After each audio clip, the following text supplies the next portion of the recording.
Penetapan Komjen Budi Gunawan sebagai tersangka oleh KPK membuat pelantikan Budi Gunawan tertunda, bahkan terancam batal. Mabes Polri yang merasa telah mengirimkan kader terbaiknya bereaksi dengan memperadielkan KPK. Mabes Polri menuding penetapan Komjen Budi Gunawan sebagai tersangka tanpa disertai bukti cukup.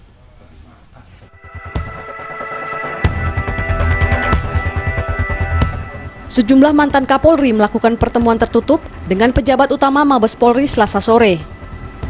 Pertemuan selama 2,5 jam ini membahas sejumlah permasalahan yang mendera Polri khususnya pasca penetapan Komjen Pol Budi Gunawan sebagai tersangka oleh KPK. Turut dibahas pergantian Kabareskrim Komjen Pol Suhardi Alius yang juga menuai banyak pertanyaan.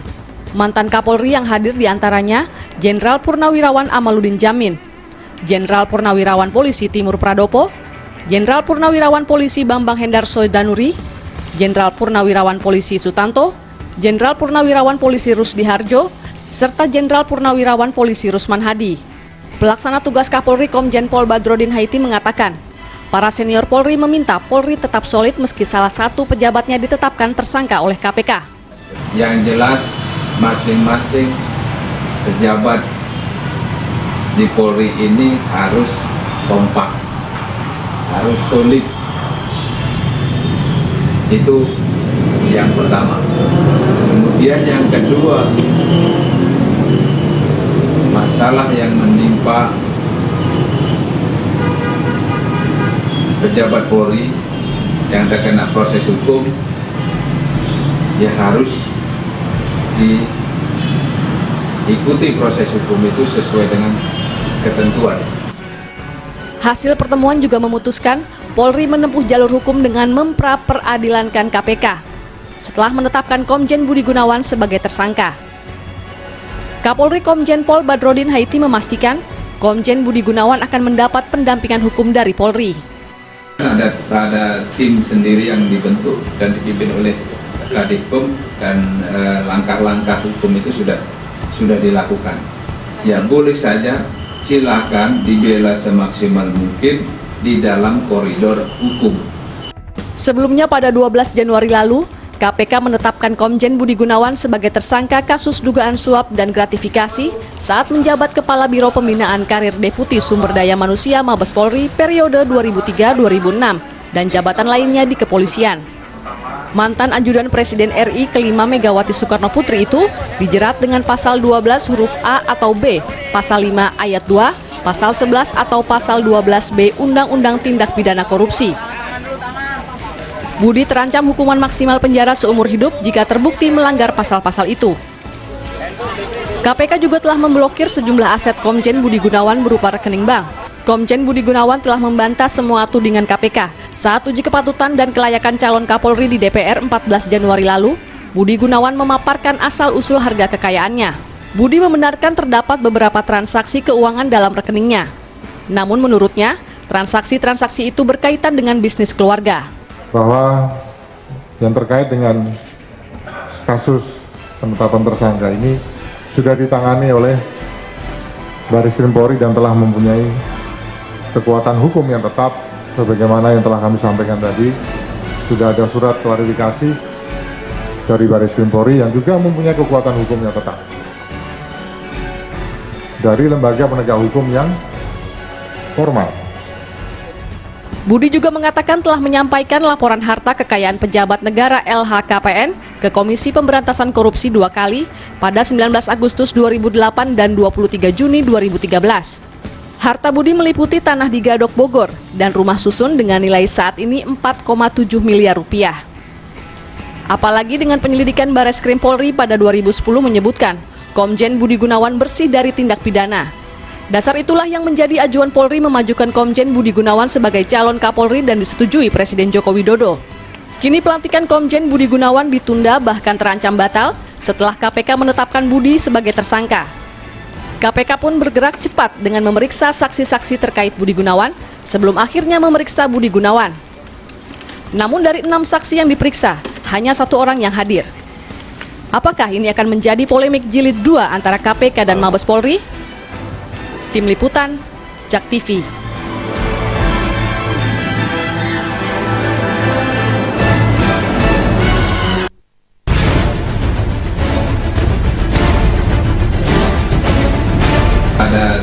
sendiri yang dibentuk dan dipimpin oleh Kadikom, dan langkah-langkah hukum itu sudah dilakukan. Ya boleh saja, silakan dibela semaksimal mungkin di dalam koridor hukum.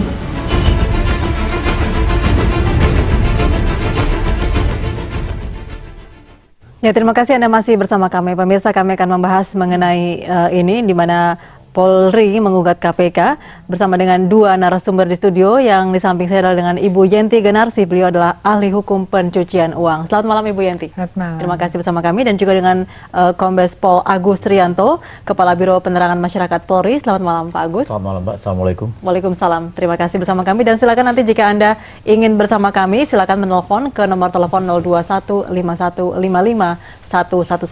Baik, saya ke Pak Agus terlebih dahulu. Pak Agus, sebetulnya apa inti dari pra-peradilan dengan KPK yang dimaksud oleh Polri begitu? Bagian mana saja yang diperadilankan oleh pihak Polri? Ya, tentunya mungkin perlu saya klarifikasi dulu ya Mbak ya. Jadi yang memperadilankan penyidik kasus terkait dengan penetapan tersangka Bapak Komjen Budi Gunawan itu bukan Polri Mbak. Oke. Jadi penasehat hukum Bapak Budi Gunawan. Ya, sejak awal kita sudah mempersiapkan untuk melakukan upaya hukum, dalam artian menyiapkan penasihat hukum, baik itu intern Polri maupun di luar intern Polri. Tadi juga Bapak Kapolri, pelaksana Kapolri saat ini Bapak Badrodin itu menyampaikan bahwa kita lakukan pembelaan sesuai dengan ketentuan hukum yang berlaku. Itu diatur dalam Peraturan Kapolri nomor 7 tahun 2005 dan juga dalam Peraturan Pemerintah nomor 42 tahun 2010. Berkaitan dengan pendampingan itu ya? Iya, penasihat hukumnya, lawyernya. Bisa dari polisi, bisa gabungan dengan penasihat hukum di luar Polri. Oke. Itu, Mbak. Jadi dalam hal ini juga apakah Polri juga ikut campur begitu, walaupun pendampingan dilakukan ada tim yang menangani begitu? Apakah ini juga sepengetahuan Polri bahwa untuk mengajukan pra-peradilan kepada kedua pimpinan KPK tersebut? Untuk mengajukan gugatan pra-peradilan itu kan hak daripada seorang yang diduga sebagai tersangka ataupun apa lain yang berperkara intinya. Nah tentunya beliaulah yang bisa memutuskan saya mau maju melakukan upaya hukum ataukah tidak. Nah karena beliau ini dalam hal ini Bapak Komjen BG ini masih anggota Polri, tentunya mengkoordinasikan dengan pihak Polri melalui divisi hukum. Ya tentunya kita tahu, tapi semuanya diserahkan kepada beliau dan tim kuasa hukum, Mbak. Gitu. Oke, baik. Jadi mengklarifikasi ini atas nama adalah Komjen Budi Gunawan, bukan dari pihak tim institusi. lawyernya ya, bukan institusi Polri. Walaupun pendampingan lawyer itu diperoleh dari Polri, memang diberikan. Polri ya, memang dipersiapkan untuk melakukan pendampingan itu. Ya, Bu Yanti, mungkin dari sisi hukum, apakah sudah tepat pra-peradilan ini kepada KPK? Yang paling tidak, ini klarifikasi ini bagus karena kan di online kan pernyataannya adalah Mabes kan? Mabes Polri yang menyampaikan, memasukkan. Mabes melakukan suatu upaya melakukan pra-peradilan, gitu kan? Nah, itu saya loh kok Mabes, karena kan yang yang mempunyai hak ini adalah tersangka sekarang, bahwa tersangka itu melalui kuasa hukumnya dan kuasa hukumnya itu disiapkan Mabes, ya nggak masalah gitu. Tapi yang jelas di dalam pasal 77 yang namanya dipra-peradilankan itu nanti diputus oleh PN, diperiksa dan diputus oleh PN, itu adalah berkaitan dengan sah tidaknya penangkapan, penahanan dan penghentian penyidikan atau penghentian penuntutan. Itu saja. Penangkapan, penahanan, sah tidaknya penangkapan, penahanan, penghentian dan penghentian penyidikan dan penghentian penuntutan, serta tentang ganti kerugian atau rehabilitasi bagi orang yang perkara pidana dihentikan pada tingkat penyidikan atau penuntutan. Itu yang boleh melakukan pra-peradilan. Itu substansi yang dipra-peradilankan. Nah, itu permasalahannya di sini. Menurut Bu Yanti, walaupun tadi mungkin Pak Agus belum menyampaikan ya, itu intinya di mana kita juga belum mengetahui secara pasti. Kira-kira yang tepat itu seperti apa? Apakah mungkin penghentian penyidikannya, Bu Yanti? Dalam hal ini karena memang yang belum kan, ini kan justru baru dinyatakan sebagai tersangka. Kalau di dalam KUHP kan kemudian sesegera mungkin memeriksa tersangka dan sebagainya. Tapi ini yang diperiksa malah saksi dulu ya Pak ya. Sekarang saksi setelah Justru tersangkanya belum diperiksa. Setelah dinyatakan sebagai tersangka, yang diperiksa saksi yang kemarin beberapa ada yang nggak datang itu kan, itu seperti itu. Tapi kalau kita lihat di dalam KUHP urutannya pemeriksaan ya tersangka dulu dan lain sebagainya, termasuk penyitaan dan sebagainya. Penyitaan sudah. Tapi ya itu strategi kan ya, strategi penyidikan. Yang jelas itu ada diurutkan seperti itu. Apakah harus urut apa tidak? Itu strategi saja. Nah setelah itu kita akan melihat yang mengemuka adalah bahwa dijadikan tersangka tanpa pernah diperiksa sebagai saksi, kan gitu Pak ya. Itu yang menjadi permasalahan. Tapi sebetulnya kalau di dalam pasal 106 KUHP itu untuk menentukan untuk melakukan penyidikan, artinya menentukan tersangka itu memang ketika penyidik itu mengetahui sendiri, menerima laporan atau pengaduan atas adanya suatu dugaan peristiwa pidana. Menurut KPK adalah laporan masyarakat dari pasal 106 Jadi ini. masih dimungkinkan hal tersebut tanpa kalau memeriksa dari tersangka. koridor ini, karena kan memang belum disampaikan oleh KPK ya, apalagi pemeriksaan tersangka juga belum, memang itu kan belum ya. Nantinya kita akan lihat, nantinya kan sidang ini kan terbuka ya untuk umum, nanti kita akan tahu awalnya di mana sebetulnya alat tapi buktinya yang jelas, dan juga menentukan tersangka tentu berdasarkan dua alat bukti yang dua bukti permulaan. Itu satu bukti permulaan. Di dalam bukti sebagai alat bukti kan ada 184. Nah itu kan ada keterangan saksi, memang keterangan saksi, ahli, petunjuk, dan kemudian keterangan tersangka terakhir. Tapi bukan, saya berpikir begini ya, keterangan saksi itu kan kalau kali ini kan tersangkanya Pak Budi Gunawan, tentu kalau keterangan saksi ya saksinya yang lain, bukan Pak Budi Gunawannya dong, gitu kan. Yang dipertanyakan kan itu, kenapa yang lain-lain itu saksi dulu baru tersangka. Nah, karena yang lain-lain itu yang mana dulu gitu kan, karena kebanyakan kan tertangkap tangan yang oleh KPK, karena KPK memang punya penyadapan. Setelah tertangkap tangan, kemudian seseorang ini jadi tertangkap tangan untuk mengembangkan kasus, kemudian orang-orang ini diperiksa yang sekelilingnya. Misalnya ketika diperiksa, misalnya kasus Kemenpora, sekretaris menteri dulu kan, orang-orang sekelilingnya tertangkap tangan, kemudian setelah didalami diperiksalah orang-orang sekelilingnya, termasuk Pak Andi Malarangeng. Akhirnya setelah diperiksa saksi baru menuju tersangka. Tapi konstruksinya seperti itu. Nah, konstruksinya ini kan sekarang berbeda. Jadi sekarang itu berbeda. Kalau saya melihatnya nggak tahu Pak, dari 106 bahwa kalian tidak mensyaratkan seorang tersangka dinyatakan sebagai tersangka harus sebagai saksi dulu kan. Itu KUHP-nya mengatakan itu. Baik, apakah Pak Agus juga melihat ada kejanggalan dalam kasus hukum ini? Karena memang Pak Budi Gunawan sendiri juga sudah mengatakan mengenai hal ini sebetulnya. Iya, mungkin begini Mbak ya, perlu kita juga tegaskan pada forum ini, pada kesempatan malam hari ini. Mungkin kita tidak perlu membahas materi perkara yang sedang dilakukan pemeriksaan oleh teman-teman dari penyidik KPK saat ini. Karena jangan sampai nanti timbul opini bahwa sepertinya kita menjudge apakah itu benar ataukah salah.